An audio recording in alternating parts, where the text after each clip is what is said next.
الحمد للہ ذی العزت والعلا رب العالمین والصلاة والسلام علی سید الانبیاء والمرسلین والعاقبۃ للمتقین اما بعد فاعوذ باللہ من الشیطان الرجیم بسم اللہ الرحمن الرحیم ان اللہ وملائکتہ یصلون علی النبی یا ایہا الذین آمنوا صلوا علیہ وسلموا تسلیما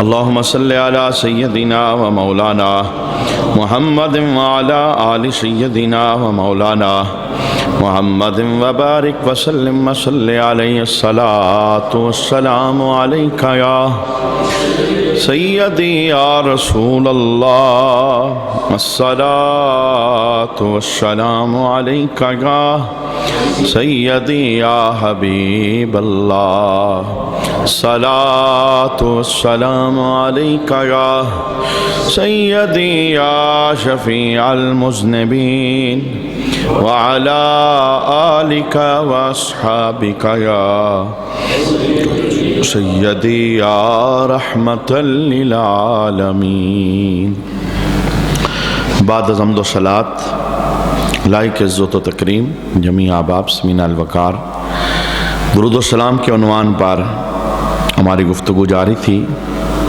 آج بھی مزید رسول اللہ صلی اللہ علیہ وآلہ وسلم کی کچھ حدیثیں اس عنوان پر سماعت کریں گے۔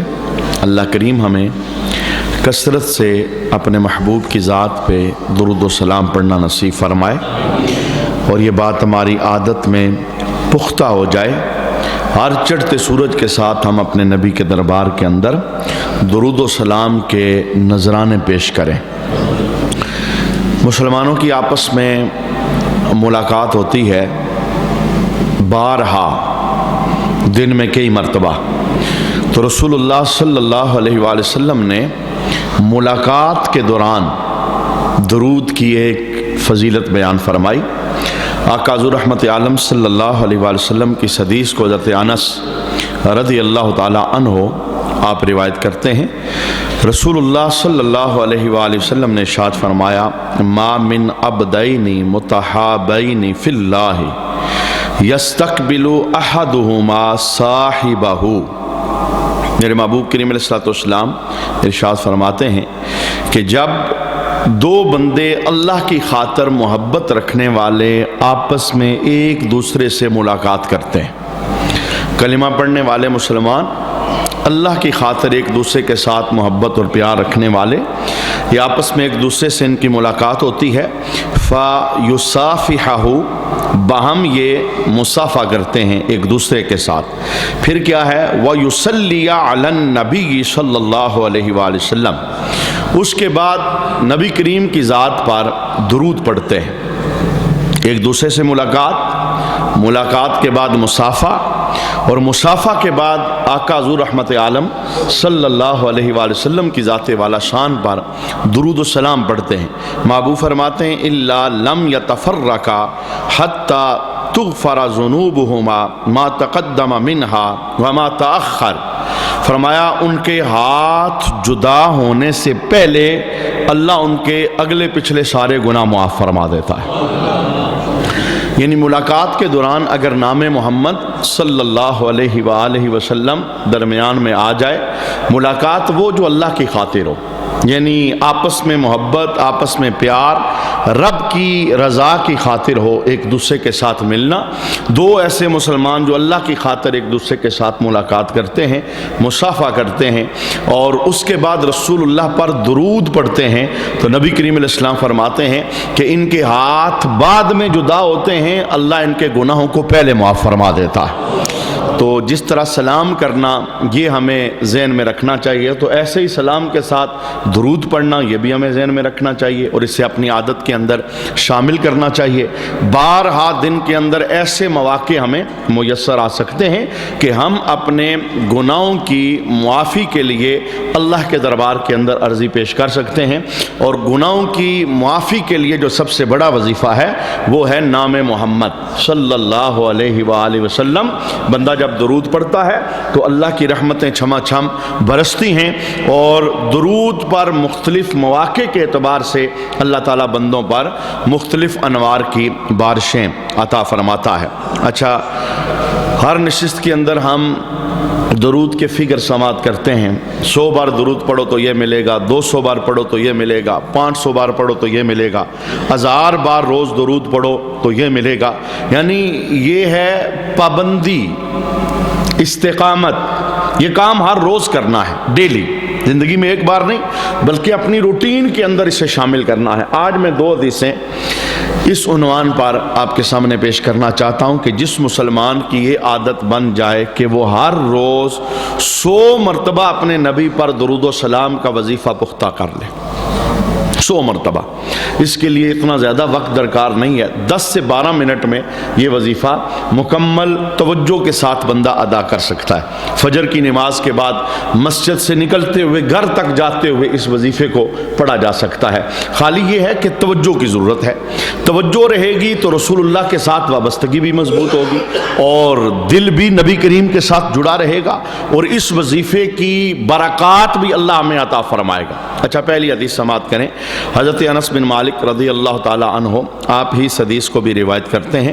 نبی کریم علیہ السلام نے ارشاد فرمایا، من صلی علیہ صلاۃ واحدۃ صلی اللہ علیہ عشرہ، جس نے ایک بار مجھ پر درود پڑھا 10 بار اللہ اس پر رحمت عطا فرمائے گا۔ ایک بار حضور کا نام لینے سے رب کتنا راضی ہوتا ہے، 10 رحمتیں بندے کو عطا فرما دیتا ہے۔ پھر رسول اللہ ارشاد فرماتے ہیں، وَمَنْ صَلَّى عَلَيَّ عَشَرًا صلی اللہ علیہ مِئَةً، اور جس بندے نے 10 بار مجھ پر درود پڑھا اللہ اس پر 100 رحمتیں عطا فرماتا ہے۔ یعنی جتنا حضور کا نام لیتے جائیں گے اتنی رب کی رحمت کی لپیٹ میں آتے چلے جائیں گے۔ 10 بار جس نے درود پڑھا 100 رحمتیں اللہ اسے عطا فرمائے گا۔ اور نبی کریم صلی اللہ علیہ وآلہ وسلم ارشاد فرماتے ہیں، وَمَنْ صَلَّى عَلَيَّ مِئَةً، جس بندے نے 100 بار مجھ پر درود پڑھا، 100 بار مجھ پر درود پڑھا، اسے کیا ملے گا؟ فرمایا، كَتَبَ اللَّهُ بَيْنَ عَيْنَيْهِ، اس 100 بار درود پڑھنے کے وظیفے کو اگر کوئی مسلمان اپنی زندگی میں پختہ کر لیتا ہے، ڈیلی ہر چڑھتے سورج کے ساتھ 100 مرتبہ حاضری رسول اللہ کے دربار میں درود کی صورت میں پیش کرتا ہے، تو اللہ اس کی دونوں آنکھوں کے درمیان لکھ دیتا ہے۔ کیا لکھ دیتا ہے؟ محبوب فرماتے ہیں، براءۃ من النفاق و براءۃ من النار، اللہ اسے منافقت سے بھی آزاد کر دیتا ہے اور دوزخ کی آگ سے بھی آزاد فرما دیتا ہے۔ اس کی آنکھوں کے درمیان لکھ دیا جاتا ہے کہ یہ بندہ منافق نہیں ہو سکتا، کیونکہ اس نے ہر روز 100 مرتبہ رسول اللہ کا نام لینا اسے اپنے وظیفے میں شامل کیا ہے، 100 مرتبہ حضور پر درود پڑھتا ہے، سلام پیش کرتا ہے، اور دوسری بات یہ بندہ دوزخ کے اندر نہیں جا سکتا۔ اور تیسرا فیض اس وظیفے کا کیا ہے؟ میرے محبوب کریم علیہ الصلوۃ والسلام ارشاد فرماتے ہیں، وَأَسْكَنَهُ اللَّهُ يَوْمَ الْقِيَامَةِ مَعَ الشُّهَدَاءِ، قیامت کے دن جب یہ بندہ اٹھایا جائے گا، عام جماعت میں نہیں، اللہ اسے شہیدوں کی جماعت میں اٹھائے گا۔ مجھے بتائیں 100 بار درود پڑھنے پر کتنا بندے کا ٹائم لگا؟ صرف 10 منٹ کی توجہ، صرف 10 منٹ کی وابستگی، صرف 10 منٹ تک خیالوں میں رسول اللہ کا آ جانا، بندے کو کتنی کرم نوازی میسر آتی ہے، کتنا کرم میسر آتا ہے کہ اللہ قیامت کے دن اس بندے کو شہیدوں کے ساتھ اٹھائے گا، ان مقدس لوگوں کے ساتھ اٹھائے گا جن کی شان یہ ہے کہ ان کا خون کا قطرہ زمین پر بعد میں گرتا ہے، اللہ انہیں جنت پہلے عطا فرما دیتا ہے۔ اچھا، 100 مرتبہ درود پڑھنے کا ایک اور فیض رسول اللہ صلی اللہ علیہ وآلہ وسلم نے بیان فرمایا۔ حضور فرماتے ہیں، من صلی علیہ فی یوم 100 مرہ، جس نے روز مجھ محمد پر 100 مرتبہ درود پڑھا، روز رسول اللہ اس وظیفے کو، اس عمل کو، اس نفلی نماز کو، اس تلاوت کو پسند فرماتے تھے جو روز کی جائے۔ بعض لوگوں کی عادت ہے کوئی بھی کام وہ کرتے ہیں 2 دن کے لیے، 4 دن کے لیے، 5 دن کے لیے، پھر چھوڑ دیتے ہیں، پھر کرتے ہیں، پھر چھوڑ دیتے ہیں۔ پابندی نہیں، استقامت نہیں۔ اور رسول رحمت صلی اللہ علیہ وسلم پسند کرتے تھے عمل بے شک تھوڑا ہو لیکن مسلسل ہو، روز ہو، استقامت اس کے اندر میسر آئے۔ اس لیے اللہ کے حبیب نے ساتھ قید لگائی، جس نے درود پڑھا، روز درود پڑھا، 100 بار روز درود پڑھا، اسے کیا ملے گا؟ میرے محبوب ارشاد فرماتے ہیں قَدَ اللَّهُ لَهُ مِئَةَ حَاجَةٍ، اللہ اس بندے کی 100 حاجتیں پوری فرمائے گا۔ ضرورتوں اور حاجتوں کے اندر انسان گھیرا ہوا ہے، ہر بندے کی مختلف حاجتیں، غریبوں کی اپنی حاجتیں ہیں، امیروں کی اپنی حاجتیں ہیں، مالداروں کے اپنے رونے ہیں، غریبوں کے اپنے رونے ہیں۔ ہر بندہ حاجات میں گھیرا ہے، ہر بندہ محتاج ہے، ہر بندہ کسی نہ کسی جگہ پر ٹوٹا اور گرا ہوا نظر آتا ہے۔ اللہ کے حبیب ارشاد فرماتے ہیں کہ جو بندہ 100 مرتبہ پابندی سے میری ذات پر درود و سلام پڑھتا ہے، اللہ اس کی 100 حاجتیں پوری کرے گا۔ اچھا، پھر حضور ارشاد فرماتے ہیں وہ 100 جو حاجتیں ہوں گی ان میں سے 70 منہا لآخرتہ، فرمایا 70 حاجتیں وہ ہوں گی جن کا تعلق آخرت کے ساتھ ہوگا۔ وہ وقت جہاں کوئی کام نہیں آتا۔ اپنے جو سب سے قریب والے ہوتے ہیں نا، یہ بھی قبر میں دفن کر کے واپس پلٹ آتے۔ 2 سے 4 گھنٹے کوئی قبر پر بیٹھنے کے لیے تیار نہیں ہوتا۔ میرے ایک دوست ہیں، ان کی والدہ فوت ہو گئی، تو جب جنازہ ہوا تو میں بھی ادھر حاضر تھا، تو میں نے گزارش ان سے کی کہ رسول اللہ صلی اللہ علیہ وسلم کی حدیث شریف ہے اور حضور رحمت عالم یہ چاہتے ہیں کہ جب تمہارا کوئی پیارا چلا جائے، قبر تیار ہو جائے، تو فوراً قبر چھوڑ کے گھر نہ جانا، اتنی دیر تک قبر کے پاس بیٹھ کے قرآن پڑھنا جتنی دیر کے اندر ایک اونٹ ذبح ہوتا ہے اور اس کا گوشت تقسیم ہوتا ہے، 2.5 3 4 گھنٹے تک وہاں بیٹھنا، تلاوت کرنا، اللہ کا ذکر کرنا۔ اور حضور نے اس کا فیض بھی بیان فرمایا چونکہ یہ بندہ نا دنیا چھوڑ کے نیا قبر کے ماحول میں گیا ہے، وہاں کے حالات اپنے ہیں، وہاں کے معاملات اپنے ہیں، دل گھبراتا ہے اندھیرے سے بندے کا، وحشت کھاتا ہے بندہ، کیونکہ بندوں کی بزم سے اٹھ کے اب اکیلا جا کے قبر میں لیٹ گیا ہے۔ اب کیا ہوگا جب باہر کھڑے تم اللہ کا کلام پڑھو گے، اللہ کا ذکر کرو گے، جس بندے کو ابھی تم نے قبر کے حوالے کیا ہے، اس سے سوالات ہونے ہیں، منکر نکیرین نے اس کی قبر میں آنا ہے۔ جب باہر تم قرآن پڑھو گے، اللہ اندر کی منزلوں میں آسانی پیدا فرما دے۔ اچھا، اماں جی کے 2 بیٹے تھے، یہ معاشرے کے اس طرح کے درد نا، یہ چونکہ میرے دل پر بہت چوٹ کرتے ہیں، اس لیے میں بتاتا ہوں، تو میرے کہنے پر میرے ساتھ وہ بیٹھ گئے۔ لیکن دیکھیے کم پرسی کتنی ہے، اور ہم معاشرے کی رسموں کے اندر کتنا کھو چکے ہیں۔ ہم نے برادری کے اندر اپنی ناک کو بچانا ہے، اور اس میں ہم کتنے مجبور ہیں۔ صرف 20 سے 25 منٹ 20 سے 25 منٹ ایک بیٹا بیٹھا، وہ اٹھ کے چلا گیا، ٹھیک آدھا گھنٹہ پونا گھنٹہ گزرنے کے بعد دوسرا بیٹا بھی اٹھ کے چلا گیا۔ مجھے ان کی مجبوری پتہ تھی، انہوں نے برادری کے اندر اپنی ناک بچانی تھی، انہوں نے مہمانوں کو رخصت کرنا تھا، کل پھر انہیں تانے لگنے تھے کہ ہم آئے تھے تو ملا ہی کوئی نہیں، آخر کے اندر ملاقات ہی کوئی نہیں ہوئی۔ یہ برادری کی بے رحم رسمیں ہیں۔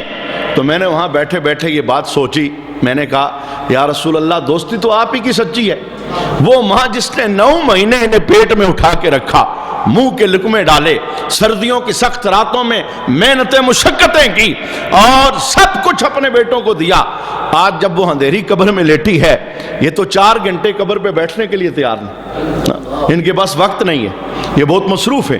تو میں نے جملہ یہ بولا، آخرت کی حاجتیں بڑی سخت حاجتیں، کوئی کام نہیں آتا، سب چھوڑ جاتے ہیں، یہ رنگین ہے دنیا، اس میں مصروف ہو جاتے ہیں، کوئی بندہ یاد نہیں کرتا۔ تو رسول اللہ فرماتے ہیں میرا نام لو، مجھ پہ درود و سلام پڑھو، روز عادت بنا لو 100 مرتبہ میرا نام لینے کی، فرمایا 100 حاجتیں اللہ تمہاری پوری کرے گا۔ اور بتاؤں 70 حاجتوں کا تعلق تمہاری قبر کی آمد کے ساتھ ہوگا۔ میں کہتا ہوں آخرت میں ہی کا حاجت بھی پوری ہو جائے، یہ بڑی حاجت ہے، ایک مرتبہ بھی آخرت کے اندر آسانی مل جائے، یہ بڑی آسانی۔ اور حضور گارنٹی دے رہے ہیں، اور رسول اللہ جس بات کی گارنٹی دیتے ہیں اس کے خلاف نہیں ہوتا، حضور اس گارنٹی کو پورا کرتے ہیں۔ میرے محبوب کریم علیہ السلام نے ارشاد فرمایا وَثَلَاثِينَ مِنْهَا لِدُنْيَاهُ، فرمایا 30 حاجتوں کا تعلق بندے کی دنیا کے ساتھ ہے۔ دنیا کے اندر آفتیں، بلائیں، بیماریاں، بے سکونیاں، لڑائی جھگڑے، ٹینشن، آلات کی تنگی، مال و دولت کی کمی، کاروبار کا مندہ، رزق کے معاملات جتنے بھی ہیں، اللہ کے حبیب ارشاد فرماتے ہیں میرے ساتھ تعلق قائم کرو، روز میری ذات پہ 100 مرتبہ درود و سلام پڑھو، 100 حاجتیں اللہ تمہاری پوری کرے گا، 70 کا تعلق تمہاری قبر قیامت کے ساتھ ہے، اور 30 کا تعلق تمہاری دنیا کے ساتھ ہے۔ میں کہتا ہوں حاجتیں کم پڑ جائیں گی، رحمتوں کی برسات ہو جائے گی، اتنا نوازتا ہے اللہ۔ لیکن بات یہ ہے، بے شمار عنوان ہم نے سماعت کیے، میں ہر بار یہی کہتا ہوں کوئی بات بھی سنیں تو اسے عمل کے اندر جگہ دیں۔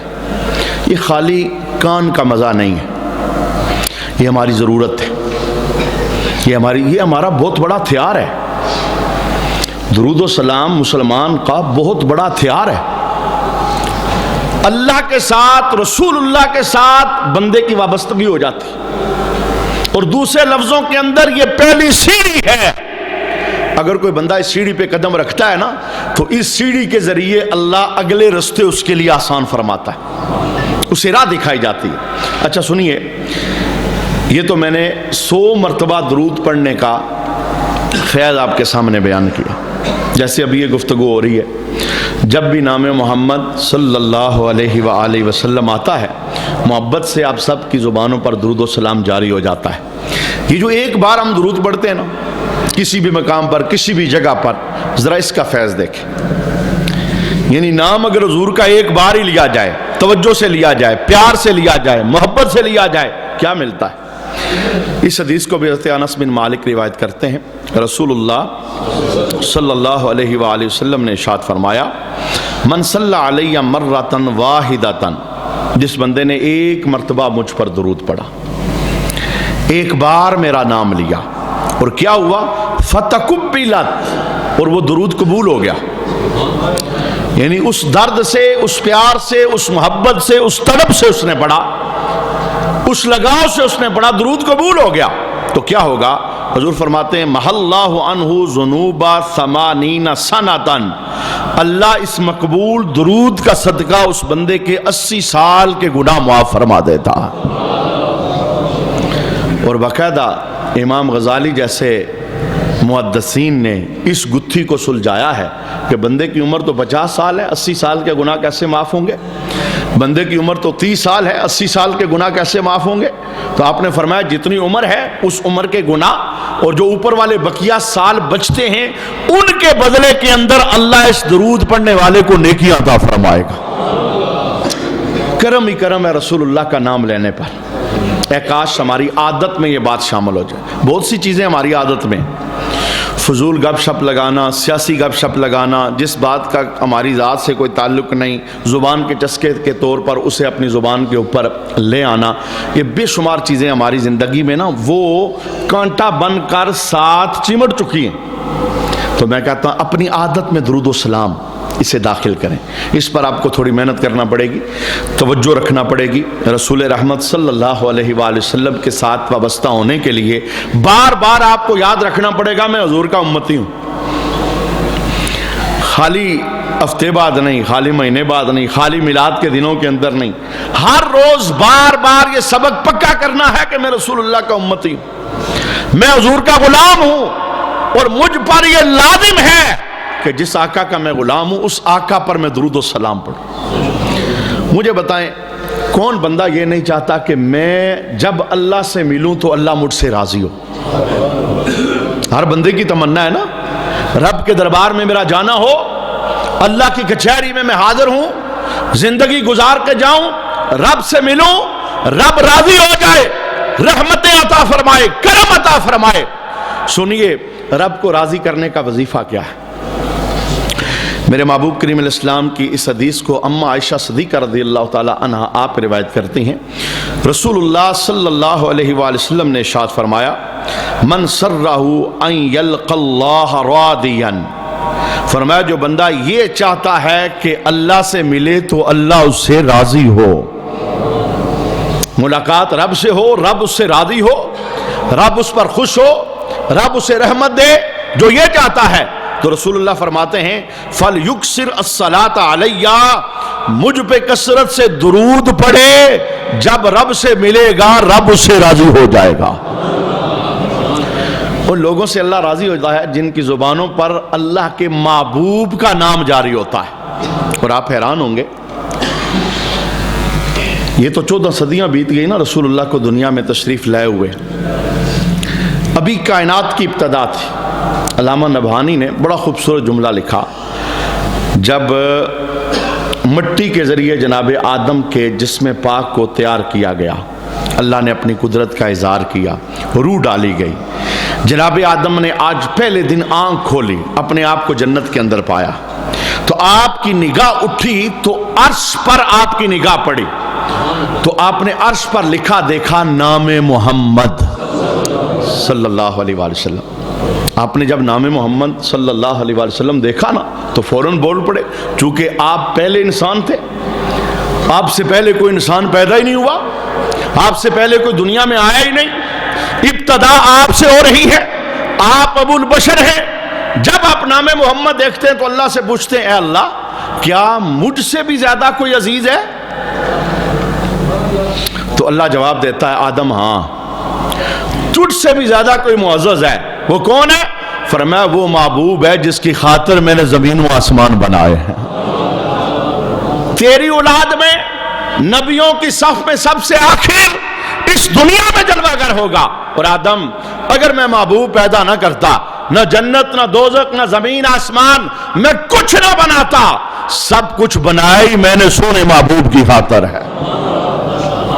اچھا جناب آدم نا جنت کے اندر رہنے لگ گئے، آپ کو جنت میں وحشت محسوس ہوئی، آپ سوئے تو رب کائنات نے آپ کی بائیں پسلی سے اماں حوا کو پیدا فرمایا۔ جناب آدم کی تخلیق کا انداز اور ہے، اماں حوا کی تخلیق کا انداز اور ہے۔ اللہ قدرت کا مالک ہے، وہ جو چاہے کر سکتا ہے بائیں پسلی سے۔ اور اسی سے رسول اللہ کی ایک حدیث ہے، ہمارے بعض مسلمان نا عورتوں کو سیدھا کرنا چاہتے ہیں، عورتوں کو سیدھا کرنا چاہتے ہیں، اور پھر پتہ کیا کرتے ہیں، سیدھا کرتے کرتے توڑ دیتے ہیں۔ حضور کی حدیث ہے، فرمایا یہ بائیں پسلی سے پیدا ہوئی، وہ پسلی ٹیڑھی ہے، فرمایا اگر انہیں استعمال کرنا ہے تو ٹیڑھا ہی استعمال کرنا پڑے گا۔ دانائی، عقل مندی، ذہانت، ان کے پاس آدھی عقل ہے، تمہارے پاس پوری عقل ہے، پوری عقل کا استعمال کرتے ہوئے وہ ٹیڑھی ہے، ٹیڑھی ہی رہیں گی، ٹیڑھی پسلی سے پیدا ہوئی۔ اور اللہ کے حبیب نے کہا اگر سیدھا کرنا چاہو گے یہ ٹوٹ جائیں گی، ان کا ٹوٹنا طلاق ہے۔ بعض لوگ جلال کرتے ہیں کہ ہم سیدھا کر لیں گے، نہیں جناب، رسول اللہ سے بڑھ کر سچا تو کائنات میں کوئی ہے نا، حضور کو سارا پتہ ہے۔ تو اماں حوا نا بائیں پسلی سے پیدا ہوئی، تو جناب آدم نے پہلی مخلوق دیکھی، یعنی اس سے پہلے تو کوئی زمین میں تھا ہی نہیں، پہلے آپ تھے، دوسرے نمبر پر اماں حوا۔ تو آپ نے دیکھا تو آپ نے قربت کرنا چاہیے، قریب ہونا چاہا، تو رب کائنات نے روک دیا۔ رب نے کہا کہ پیارے آدم اگر قرب کرنا چاہتے ہو تو تمہیں حق مار ادا کرنا پڑے گا۔ علامہ نبانی کہتے ہیں پیارے آدم نے پوچھا مولا حق مار کیا ہے؟ سونا دوں، چاندی دوں، کیا چیز دوں؟ ہیرے جواہرات، کون سی چیز حق مار قرار پائے گی؟ تو میری قربت ہوگی۔ اللہ اکبر، کائنات میں کچھ بھی نہیں تھا، ابھی کائنات کی وجود کی ابتدا ہو رہی ہے، ابو البشر کی تخلیق ہو رہی ہے، اماں حوا کا ابو البشر کے ساتھ نکاح ہو رہا ہے۔ رب کائنات نے کہا پیارے آدم اگر قریب ہونا چاہتے ہو، نکاح کرنا چاہتے ہو تو تمہارا انوکھا حق مار ہے، میں زمانے کو بتانا چاہتا ہوں۔ حق مار کیا ہے؟ 10 بار اس نام والے محمد پہ درود پڑھ۔ وہ جو عرش کے کنگروں پہ دیکھا تھا نا نام محمد، پوچھا تھا کیا مجھ سے بھی زیادہ کوئی معزز ہے؟ فرمایا ہاں، تمہارا نکاح ہو جائے گا اگر 10 بار تو اس شان والے، اس نام والے محمد پہ درود پڑے گا تو جناب آپ کی اطلاع کے لیے عرض ہے، ہمارے ابا جی کا جو نکاح ہوا ہے نا، اس کے اندر ہیرے جواہرات سونا چاندی کچھ نہیں تھا، اس نکاح کی بزم میں سونے محمد پہ درود و سلام تھا۔ اور دوسرے لفظوں کے اندر اگر میں یوں کہوں کہ پوری آدمیت، آدم سے بنے آدمی، پوری آدمیت یہ صدقہ ہے محمد عربی پہ درود و سلام کا، چونکہ ابتدا میں حضور کا نام لیا گیا تو جناب رسول رحمت صلی اللہ علیہ وآلہ وسلم پر درود و سلام پڑھنا، حضور کا نام لینا، یہ چھوٹا کام نہیں ہے، بہت بڑا کام ہے۔ بزم عشر کے اندر نا لوگ اللہ کے دربار کے اندر حاضر ہوں گے اور حساب کتاب بڑا سخت ہوگا، گرمی بڑے عروج پر ہوگی، سورج سوانے زیر پہ، پاؤں کے اندر کوئی جوتی نہیں، سر پہ کوئی کپڑا نہیں، زبانیں پیاس سے باہر آ رہی ہوں گی، اپنے پسینے میں لوگ ڈبکیاں کھا رہے ہوں گے۔ حدیثوں میں موجود ہے کسی کا پسینہ یوں گلے تک، کسی کا سینے تک، کسی کا ناف تک، کسی کا گھٹنے تک، کوئی ٹخنوں تک، کوئی پورے پسینے میں ڈوبا ہوا ہوگا۔ اتنا شدید ماحول، ماں دیکھ کے رستہ بدل جائے گی کہ بیٹے سے ملاقات ہوگی تو بیٹا کہیں کوئی نیکی نہ مانگ لے۔ اتنا شدید ماحول، باپ دیکھ کے نظریں نہیں ملائے گا کہیں بیٹا کچھ مانگ ہی نہ لے، بھائی بھائی سے بھاگتا نظر آئے گا۔ اس ماحول کے اندر جب کوئی بھی ساتھ نہیں آ رہا، جب کوئی بھی ساتھ نہیں دے رہا، اللہ اکبر، رسول اللہ صلی اللہ علیہ وسلم بزم عشر میں کہاں کہاں ملیں گے؟ آپ نے اپنے ایڈریس خود بتائے، فرمایا میرا پہلا ایڈریس ہے میزان جہاں نیکیاں تولی جا رہی ہوں گی، میرا دوسرا ایڈریس ہے پل صراط جہاں سے میرے غلام جنت کی طرف جا رہے ہوں، اور میرا تیسرا ایڈریس کیا ہے؟ پیاس کے ماروں کو ہاتھوں سے جام بر بر کے کوثر کے جام پلانا۔ اچھا، اس کوثر کے جام پلائے جانے کے ماحول کا رسول اللہ نے ایک نقشہ بیان فرمایا۔ میرے محبوب کریم علیہ السلام فرماتے ہیں لا یردن الحوض علی اقوام، فرمایا بہت سارے لوگ میرے حوض پر آئیں گے۔ ظاہر ہے اس امت کو چھوڑیں، جناب آدم سے لے کے جناب عیسیٰ تک، وہ بھی تو ساری امت ہے، اور پھر ابھی قیامت تک کس نے آنا ہے؟ فگر کے اندر بندہ بیان نہیں کر سکتا کہ تعداد کتنی ہوگی۔ فرمایا لوگ میرے حوض پہ آئیں گے پانی پینے کے لیے، تو حضور رحمت عالم کا جملہ کیا ہے؟ فرمایا ما عرفہم الا بکثرت الصلاۃ علی، فرمایا جو میرے حوض پہ آئیں گے نا، ان میں سے کچھ ایسے ہوں گے جنہیں میں کثرت درود کی وجہ سے جانتا پہچانتا ہوں گا۔ دنیا کے اندر جنہوں نے رج رج کے مجھ پہ درود پڑھا نا، جن کی عادت تھی میرا نام لینا، جن کی عادت تھی مجھ پہ درود و سلام پڑھنا، وابستگی تھی، تعلق قائم تھا، فرمایا جب پانی پینے آئیں گے خالی پانی نہیں پئیں گے، میں محمد انہیں پہچانتا بھی ہوں گا۔ یہ مشکل حالات ہوتے ہیں نا دنیا کے اندر، چونکہ ہم دنیا میں رہتے ہیں، دنیا کی مثالیں ہمیں جلدی سمجھ آ جاتی ہیں۔ بندہ گرا ہوا ہو، مشکل حالات میں ہو، آگے پیچھے کوئی نظر نہ ہو، اچانک ایک بندے پہ نظر پڑے، یار یہ جاننے والا ہے، میرا کام ہو جائے گا، تو بندہ کتنا خوش ہوتا ہے۔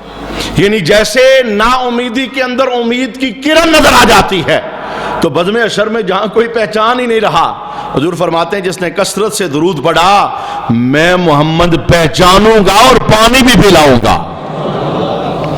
اچھا، عشر میں دوسرا مرحلہ کیا ہے؟ حوض کوثر سے گزرنا، پل صراط سے گزرنا، اور پل صراط وہ دوزخ کے اوپر بچھایا جائے گا، کٹ کٹ کے لوگ دوزخ میں گریں گے۔ عبد الرحمن بن سامورہ رضی اللہ تعالی عنہ روایت کرتے ہیں کہ رسول اللہ صلی اللہ علیہ وآلہ وسلم آج صبح ہمارے پاس تشریف لائے، تو حضور رحمت عالم صلی اللہ علیہ وسلم نے رات کا اپنا ایک خواب بتایا کہ آج رات میں نے خواب دیکھا، اور ہمیں یہ معلوم ہونا چاہیے کہ نبیوں کا خواب وحی کا حصہ ہوتا ہے، یہ نبوت کا باقاعدہ ایک سبق ہے۔ اور رسول اللہ صلی اللہ علیہ وسلم فجر کی نماز کے بعد، عصر کی نماز کے بعد اپنے خواب بتایا کرتے تھے، کیونکہ نبی کو خواب کے اندر رہنمائی اللہ کی طرف سے ہوتی۔ کہا آج خواب کے اندر میں نے اپنے غلام کو دیکھا، وہ پل صراط سے پار ہو رہا تھا، کیسے؟ گھٹنوں کے بال گرا ہوا، کبھی گھٹنوں کے بال ہو جاتا، کبھی پیٹ کے بال ہو جاتا، کبھی لٹک جاتا، بڑا مجبور تھا، بڑا پریشان تھا، گرتا اٹھتا، اللہ اکبر۔ میرے محبوب کہتے ہیں اتنے میں کیا ہوا، اس کا درود پڑھنا مجھ تک پہنچ گیا۔